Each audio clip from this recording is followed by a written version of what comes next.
Welcome back to Magoo's Reviews. All right, y'all, so we have an update for the DCU's Batman, the Brave and the Bold. But before we get into the video, again, we're very close to 1,000 subscribers, extremely close. So after that, man, we're going to hit 10,000, we're on our way to 100,000, we're going to be at 1 million. We're going to claim it, and it will happen. So I do appreciate all my new subscribers. I truly do, man, from the bottom of my heart. And like I said, man, my channel was movies, music, television, entertainment, right? Big superhero fan over here. I say it all the time. I do my superhero videos, right? But yeah, man, the DCU, the Batman solo film is called The Brave and the Bold. It focuses on Batman and Damian Wayne Robin, right? There's so many different Robins, man. The best, my favorite one is Dick Grayson, Nightwing. But, you have Dick Grayson, Jason Todd, who becomes Red Hood, Tim Drake, and Damian Wayne, who is Bruce's biological son that he had with Talia al Ghul.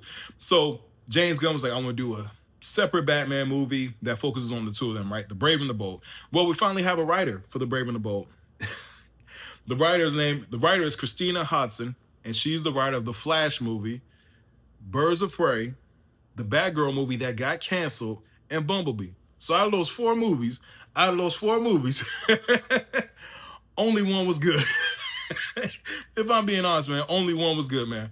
The Flash was such a disappointment, man. Absolutely a disappointment. I was so happy that I love Michael Keaton. I was born in '88, so I grew up on Michael Keaton. He was like my live action Batman. You know what I'm saying? Of course, Christian Bale, Ben Affleck, had Val Kilmer and George Clooney in between there. Batman Robin was horrible. But yeah, it was just, The Flash is insane. The fact that, James Gunn did rewrites, of the ending of the movie and actually had George Clooney's Batman come at the end and turn it off into a whole joke. The Flash was absolutely trash. Birds of Prey was one of the worst superhero movies I've ever seen in my life. Birds of Prey was terrible. So she did The Flash, Birds of Prey, and the Batgirl movie. Now, the Batgirl movie never came out. It was never shown in theaters, nothing. Now, there were people saying that, there was, secret screenings and everything, and people were like, oh, man, it's great. And the other people were like, nah, that movie was trash. That's why they canned it, because they knew they couldn't put it out in theaters, you know what I'm saying? So, yeah, she did those. Now, the Bumblebee movie, I like the Bumblebee movie. I think it's one of the better Transformers movies. But at the same time, it's not saying a lot. Because outside of the first Transformers 2 isn't all that great. It was such a letdown, in my personal opinion. It was one of the worst sequels I ever seen.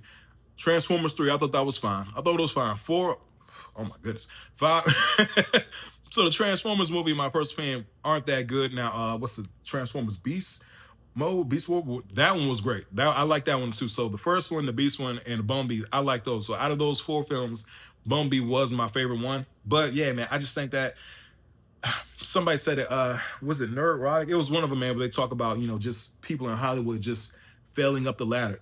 It was like, how do you go from all those bad movies, man, to go and writing Batman? Like, you know what I'm saying? Like, Batman is like, no, Batman isn't. Batman is one of the greatest superheroes of all time. If there's a Mount Rushmore of superheroes, the top 3 is Superman, Batman, Spider-Man. The 4th slot is up to a bunch of different characters. I think between Wonder Woman, Hulk, Wolverine, Captain America, right? But at the same time, those first 3, Batman is definitely in there as one of the greatest superheroes of all time. So she went through all those, and she's writing, Batman, Brave and the Bold, and Andy Muschietti, who directed the first Flash, he's coming back. Supposedly he's still attached to the film, right?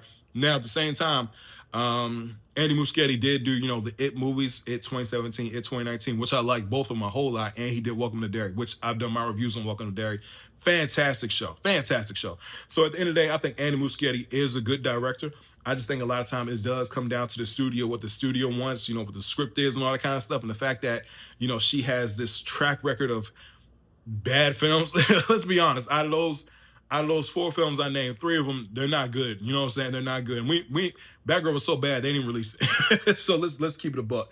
So to me, I just think that, I don't know. Right now, the Hollywood Reporter did report that she has been working on the film since the fall, writing the script. It says one source said the scribe had been working on the project since at least the fall. Another source said that it would be sometime before a definitive draft comes in, as the studio is taking a measured approach to its development. So we're going to see, man. Like I said, right now, the DCU hasn't really impressed me. Like I said, I thought it was a bad idea hiring James Gunn as the CEO of DC, because James Gunn has a definitive style. He has a very comedic style and stuff like that, and it works for characters like the Guardians of the Galaxy, like Creature Commandos.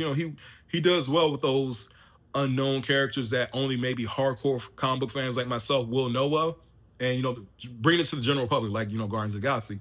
But at the same time, I thought his Superman movie, I thought it was lackluster. There were some things in there I liked, but the comedic elements was insane to the point where they said, "Hey, it's too much comedy here. Take it down some." That's what they said. Then on top of that, he even beat Man of Steel, and that's my thing. Is like if you're introducing a whole new universe, you want to make sure you beat that previous universe. It didn't even beat Man of Steel's worldwide box office. To me, that was a big thing. And then what's that other joint? Peacemaker season 3, was it? Yeah, a lot of fans weren't really feeling like the viewership on that really dipped. So now you got Supergirl coming up and then Clayface. What a weird way to start a universe. A very weird way, especially when Batman, Wonder Woman, Flash, Green Lantern, you know what I'm saying? Aquaman, those are your Teen Titans. Those are your big guns. You want to lead with your big guns first and then do the other characters, right? And after that, he has Man of Tomorrow next year, right? Which is, his Superman movie. And I think after that, with the whole Netflix deal, we're going to see what happens with DC, if we're being honest with y'all. But out of all the DC movies coming out next year, my favorite one I'm looking forward to is Matt Reeves' The Batman. It's nothing from this DCU lineup, if I'm just being honest with y'all. And that's just me being personal, not being negative. Nothing in this DCU lineup makes me want to go, oh, man, I got to see that. You know what I'm saying? Because I've seen the product that they put out and nothing blew me away, to the point where I'm like, dang, I want to see something like that. Now I'm more excited for Matt Reeves' Batman because I seen like, hey, that made money. On top of that, it was a good script. It was well acted and everything, and directed. It was a very good film. So I'm looking forward to the sequel. But as far as this, like somebody said, hey, falling up the ladder, bro. Like we're going to see, man. But at the same time, with that track record, I don't know. But anyway, please don't forget to like, share, and subscribe to the channel. Hope everybody has a blessed day, and I'll see y'all soon. You have a good one.